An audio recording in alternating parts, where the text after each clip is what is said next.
Gloria al Signore. Rimanendo ancora in piedi, fratelli, vi chiedo di aprire le vostre Bibbie nel Vangelo di Matteo al capitolo 17.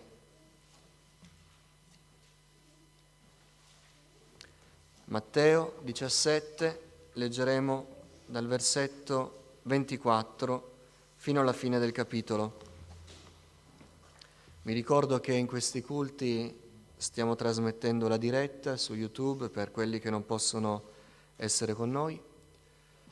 Abbiamo un cellulare che usiamo per collegarci in internet e purtroppo il campo è quello che è, per cui se potete spegnere il vostro telefono ci aiutate a guadagnare un po' di campo e la diretta non risulta disturbata.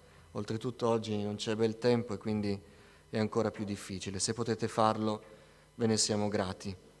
Matteo, capitolo 17, leggiamo dal verso 24.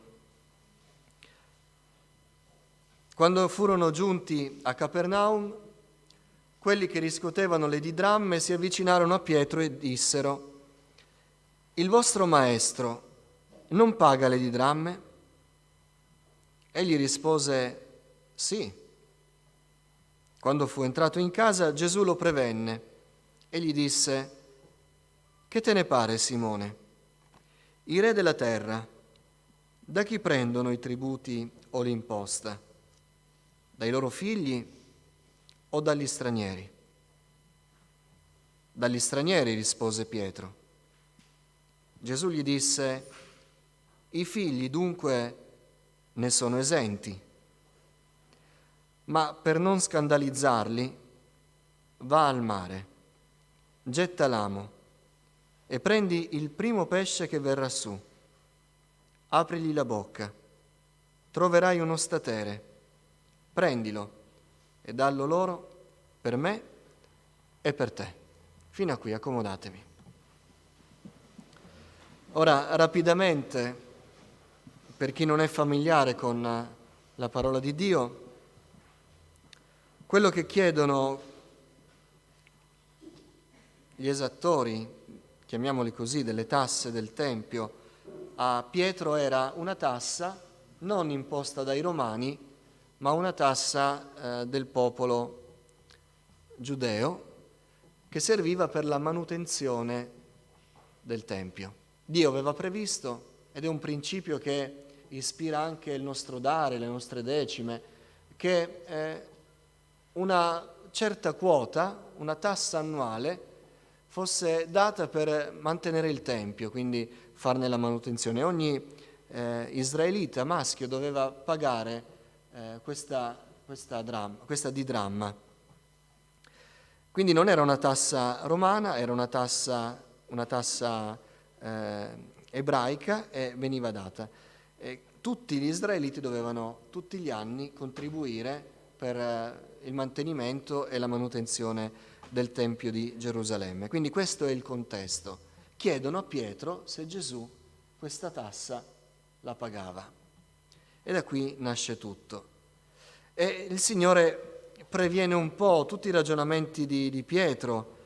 Il Signore sa tutto. Qui c'è uno scorcio della divinità di Cristo, che non essendo presente lì in quella situazione con Pietro e gli esattori, sa già tutto, sa quello che balena nella mente di Pietro, sa i pensieri, i ragionamenti un po' maliziosi fatti da queste persone, e il Signore sa tutto quello che balena nella nostra mente in questo momento, in ognuno di noi. Lui sa tutto, Lui è il Signore. In mezzo a noi c'è colui che ha promesso in Matteo capitolo 28: «Ecco, io sono con voi tutti i giorni fino alla fine dell'età presente». Qui tra noi c'è Gesù Cristo, il Figlio di Dio, vivente, potente, colui che ha vinto la morte, è qui tra di noi. Pensate a quanto è speciale e prezioso questo luogo. C'è il Signore tra di noi. Ora, noi dobbiamo comprendere che Gesù in qualche modo stava descrivendo la sua regalità a Pietro con questa domanda. Di un po', Pietro, ma i re, da chi ricevono la tassa? Dagli stranieri o dai figli? Io sono il figlio del Re, io sono il figlio di Dio. Tra di noi c'è il Re dei Re, il Signore dei Signori. C'è il Figlio di Dio, colui che ha un'autorità che è superiore a tutte le altre autorità, colui che è al di sopra di tutti e di tutto, colui che è proprietario di tutto, colui che attraverso l'opera della croce ha ricevuto, dopo essersi umiliato, ogni cosa dal Padre, ogni cosa gli è sottoposta. Lui è l'autorità suprema, Lui è il nostro Signore e noi siamo onorati di chiamarlo Signore e Dio nostro. Come fece Tommaso dopo l'atto di incredulità, non toccò più il costato, i polsi di Cristo, si inginocchiò e disse: Signor mio e Dio mio. Questo vogliamo dire anche noi, a colui che è al di sopra di ogni cosa. Cristo è al di sopra di ogni ordine in questo mondo. A volte ce lo dimentichiamo, a volte consideriamo il Signore dentro l'ordine di questo mondo, dentro i meccanismi di questo mondo, certo potente, buono, onnipresente, ma dentro gli ingranaggi, le logiche, l'ordine di questo mondo, le gerarchie, e nelle gerarchie. È certo alla cima della gerarchia, ma è nella gerarchia. No, Cristo è fuori da ogni ordine in questo mondo, fuori da ogni schema, fuori da ogni sistema, fuori da ogni governo. Lui è al di sopra di ogni ordine umano e lo descrive in questo passo. Lui è al di sopra di tutto. Questa di dramma era la tassa, dicevo, per la manutenzione del Tempio, che era la casa di Dio. Gli israeliti andavano al Tempio, andavano alla casa di Dio, entravano in quel luogo, gestivano quel luogo. C'erano gli incaricati per la musica, per le pulizie, per i locali, per i sacrifici. Tutti avevano un ruolo in quella casa, c'era un sistema, c'era un ordine, ma Cristo era il proprietario di quella casa. Anche se quegli uomini non l'avevano compreso, lui non faceva parte di quell'ordine, lui non doveva intrufolarsi in quell'ordine, prendere il suo spazio, acquisire il suo ruolo, pagare la sua tassa in quel tempio. Lui era il padrone del tempio, quel tempio era dedicato a lui, quel tempio era stato costruito perché lui ci abitasse, era suo, portava il suo nome, era al di sopra di ogni ordine. Quegli uomini non l'avevano compreso. La richiesta, la pretesa che il Signore pagasse una tassa per contribuire a onorare il proprietario del Tempio era una richiesta assurda, perché stavano chiedendo al proprietario stesso di fare qualcosa per il proprietario, fuori da ogni logica, perché il Signore era al di sopra di quell'ordine di cose. A volte noi ce lo dimentichiamo, ci dimentichiamo che il Signore non fa parte dell'ordine delle cose nelle quali noi siamo dentro, non fa parte di tutto questo, è al di sopra di tutto. Lui governa, Lui è il Signore, Lui è il proprietario del Tempio nel quale noi andiamo. Queste persone non avevano compreso che Cristo era vero Dio. Non l'avevano compreso, lo consideravano un loro pari, lo consideravano un uomo e come uomo israelita doveva sottoporsi anche al pagamento delle tasse. Non avevano capito che lui era vero Dio. Ma noi lo vogliamo ben capire, noi lo vogliamo ben sapere che Gesù Cristo è Dio. È il Figlio di Dio, è colui che noi invochiamo, è colui che sostiene ogni cosa con la potenza della sua parola, è colui per il quale noi esistiamo, è colui che ci ha dato la vita, lui è Dio. Quando provò ad accennare la cosa ai suoi detrattori, disse, è scritto in Giovanni, prima che Abramo fosse, io sono.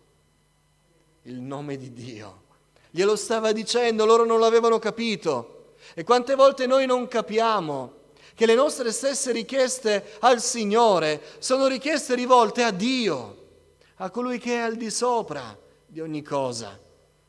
Cosa vuol dire questo?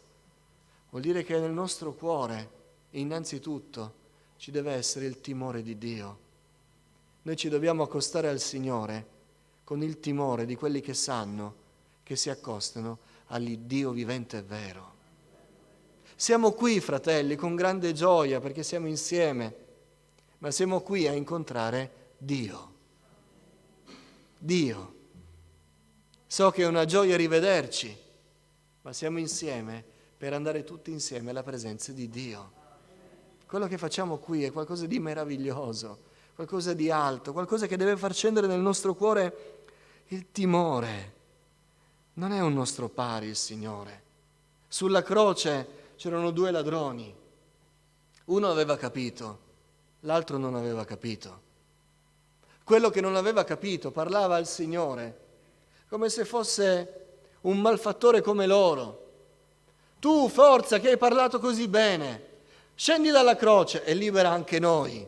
Fa qualcosa, hai parlato così bene, adesso non sei capace di fare nulla. All'altro dall'altra parte gli diceva stai zitto, tu non sai che cosa stai dicendo. Per noi è giusto, ma qui, in mezzo a noi, c'è colui che ci ha creati, c'è colui che è sopra di noi, c'è colui che ha l'autorità. Vogliamo chiedere al Signore di avere timore di Dio. Pur essendo credenti, tante volte ci accostiamo a Lui senza timore. Ma questo passo ci ricorda che il Signore è al di sopra dell'ordine umano, è al di sopra di ogni cosa. E noi, quando siamo alla Sua presenza, dobbiamo esserlo col capo chino, con tanta umiltà, col timore di Dio. E quelli che si umiliano davanti al Signore, il Signore li innalza, perché hanno capito che si trovano davanti all'Iddio vero. Cristo è al di sopra delle leggi di questo mondo, in ogni senso è al di sopra delle leggi. Qualcuno potrebbe dire, certo, questo passo il Signore può non pagare, Lui se ne può infischiare delle leggi umane, delle tasse umane. Vorremmo farlo noi. Noi siamo al di sotto della legge, non al di sopra. Noi abbiamo la tendenza a votare il politico, il primo che promette che abbassa le tasse, e poi scopriamo che promettono tutti che abbassano le tasse, però tutti gli anni noi ci ritroviamo a pagare le tasse. Noi siamo al di sotto delle leggi, ma il Signore è al di sopra delle leggi di questo mondo. Lui poteva non pagare, perché ne era al di sopra. Lui era il destinatario delle tasse, Lui era il legiferatore, Lui era colui che decideva le regole, Lui era al di sopra, Lui è al di sopra delle leggi. Non l'avevano capito quelle persone, che il Signore non deve rendere conto a nessuno, perché Lui è al di sopra. Lui non deve dare ubbidienza, Lui non deve dare tributi, Lui li deve ricevere. Lui deve ricevere la nostra ubbidienza, Lui deve ricevere la nostra sottomissione, non la deve dare. Non è Cristo sottomesso a noi, non è Cristo sottomesso alle nostre preghiere, non è Cristo sottomesso alle nostre richieste, noi lo siamo verso di Lui. Quando Lui parla, noi siamo chiamati a obbedire, perché Lui è al di sopra di noi, Lui è al di sopra della legge, Lui è superiore, Lui è il creatore della legge. Lui deve ricevere la nostra tassa, Lui deve ricevere il nostro tributo, Lui deve ricevere l'onore da noi, Lui deve ricevere l'ubbidienza. Le leggi umane, i ragionamenti umani non possono incatenare il nostro Signore. A volte parliamo di Cristo come se Lui fosse soggetto alle limitazioni a cui siamo soggetti noi. No, Lui è al di sopra delle leggi, di ogni legge. E a volte noi ci chiediamo, Signore, perché? Perché hai deciso così? Perché Lui fa le leggi, perché Lui traccia la via E anche quando noi non comprendiamo, noi ci vogliamo fidare se ci ricordiamo che Lui è al di sopra delle leggi.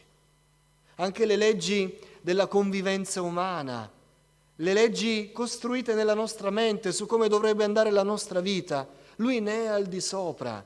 Noi vogliamo fare qualcosa, ma Lui decide che è diverso per noi, che la nostra strada deve subire una deviazione. Lui è al di sopra anche di queste leggi, le nostre leggi personali. Lui è al di sopra di ogni legge, di ogni cosa. Anche le leggi della natura possono essere modificate da Lui se Lui vuole. Noi no. Noi non possiamo modificare le leggi della natura, ma Cristo lo può fare. Cristo può modificare le leggi della natura, può camminare sulle acque, può comandare agli animali, e in questo passo l'ha fatto. Può guidare anche un amo che scende nell'acqua, può fare ogni cosa. Lui è al di sopra di ogni legge. Egli dispone a piacimento del creato per condurre le sue vie. Qualcuno potrebbe dire però, quelli un po' più... Non è giusto però che il Signore abbia pagato una tassa senza sudare una sola goccia di sudore, senza lavorare. Non è giusto. Noi abbiamo dovuto lavorare per avere questa moneta da dare al Tempio e Lui no. Lui dice a Pietro di gettare l'amo e lui lo getta, pescano il pesce e c'è la tassa per Gesù e per Pietro. Non è giusto. Non è giusto? Lui è al di sopra della legge. Chi dice ciò che è giusto e non è giusto? Lui è al di sopra delle leggi umane. Se Lui vuole far uscire una moneta dal ventre di un pesce, Lui lo può fare perché ne è al di sopra. Lui è il Signore. Lui è sopra ogni legge. Ora, perché dire tutto questo? Perché colui che è al di sopra di ogni legge è per noi. Ha dato la sua vita per noi. Si prende cura di noi. Questo ci incoraggia a credere che Lui può intervenire in ogni situazione della nostra vita, perché Lui è al di sopra di ogni legge, al di sopra di ogni circostanza. Fossero anche le leggi della natura, se il Signore deve intervenire in nostro favore, Lui scavalca le montagne, Lui apre le montagne, Lui apre le acque, Lui fa parlare gli animali, Lui guida la natura in ogni cosa, perché Lui può farlo, ne è al di sopra. Alleluia. Vogliamo essere incoraggiati da questo. Come fu incoraggiato Pietro quando realizzò che il Signore era superiore a tutti i discorsi che stavano facendo quelle persone, e glielo dimostrò con potenza.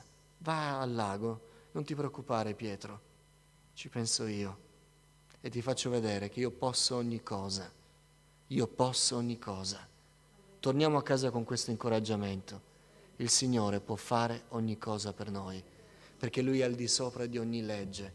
Quando anche i medici dicono che non c'è più niente da fare, il Signore può stabilire di essere sopra anche le leggi della scienza. Lui lo può fare, se vuole farlo. Ma se non vuole farlo, perché la nostra legge personale dice, Signore, tu lo devi fare, perché io voglio che tu faccia questo, noi ci vogliamo ricordare altresì che Lui è al di sopra di ogni ordine e se Lui decide per noi un'altra via, noi vogliamo dire, Signore, l'accettiamo, perché tu sei al di sopra anche dei miei pensieri, le tue vie sono più alte delle mie vie, i tuoi pensieri sono più alti dei miei pensieri.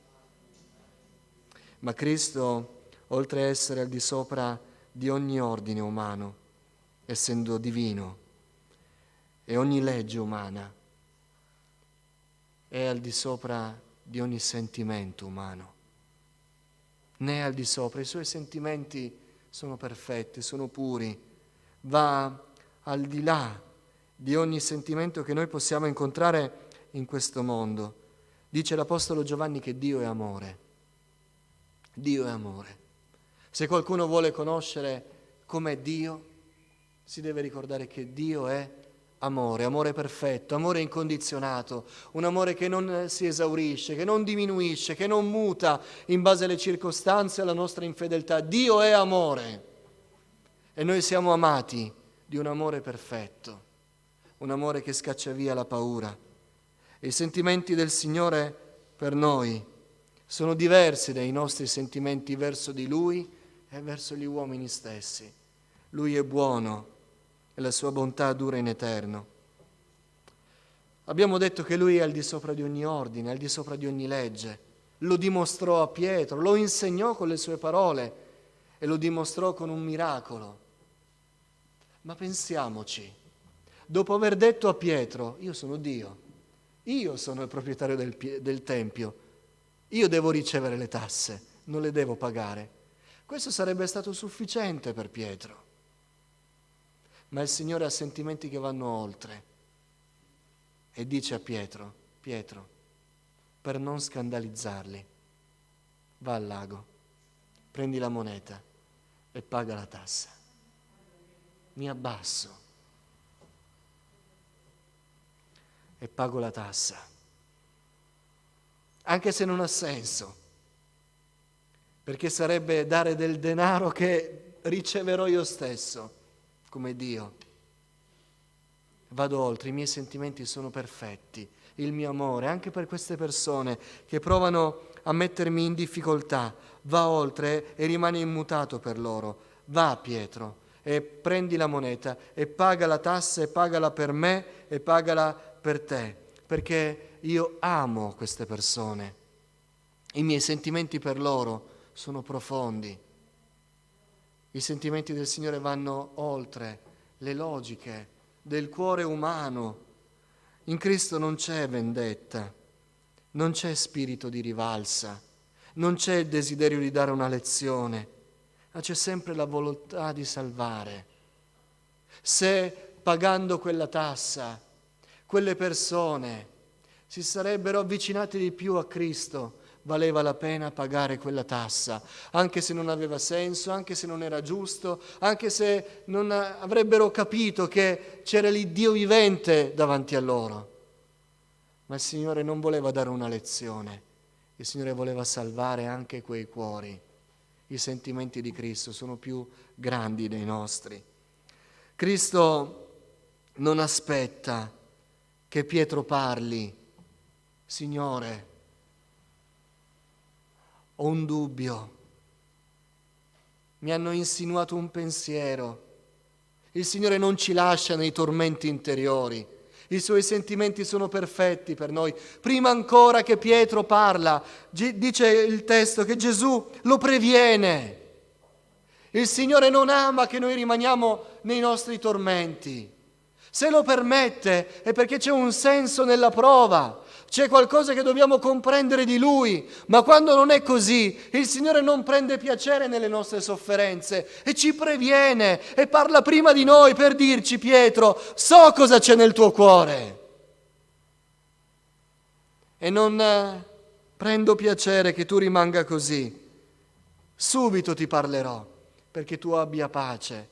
Vi ricordate il passo che abbiamo meditato domenica scorsa? Il Signore, prima di acquietare il vento, prima di salire nella barca, la sua prima preoccupazione fu quella di mettere pace nel cuore dei discepoli, perché i sentimenti del Signore sono superiori ai nostri sentimenti, sono meravigliosi, sono perfetti e il Signore ha a cuore che il travaglio del nostro cuore vada via e lasci il posto alla sua pace.